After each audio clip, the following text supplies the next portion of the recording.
శ్రీ ఆకెళ్ల విభీషణ శర్మ గారు. ఏదో ఓ హోటల్లో మాటల మధ్యలో జొన్నవిత్తులు వారు చాలా అమాయకులు అన్నారు. ఇంకా ఏదో చెప్పబోతున్నారు ఆయన. ఇంతట్లో ఏదో మాటలు వచ్చి ఆ సందర్భం దాటిపోయింది. నా మైండ్లో అదే రిజిస్టర్ అయిపోయింది. ఎప్పుడు చూసినా చాలా అమాయకులు కదా వీరు అనుకుంటూ ఉండేవాడిని.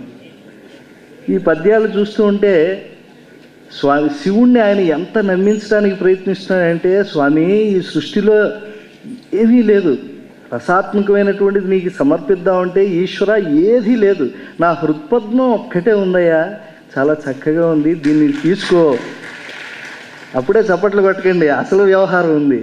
ఆయన ఏమన్నాడంటే, దీన్ని తీసుకెళ్ళి అక్కడ ఇక్కడ పెడితే వాడిపోతుంది కదా, అందుకని గంగ ఉంది కదా నీ దగ్గర, దాంట్లో పెట్టుకో అన్నాడు. నిజంగా ఎంత పాపం, శివుడు సర్వజ్ఞుడికి తెలియదు, గంగలో పెట్టుకోమని కూడా ఈ హృత్పద్మాన్ని ఆయనే సూచిస్తున్నాడు అని అనుకుంటాం. కానీ గంగ ఎక్కడుంటుందండి? శివుడు నెత్తినెక్కుంటుంది. ఏదో చనువిస్తే చంకనెత్తారు అని మనకి తెలుసు, కానీ నెత్తికెక్కుతారనే విషయం మనకి తెలియదు. అది చూపించారు జొన్నవిత్తులు.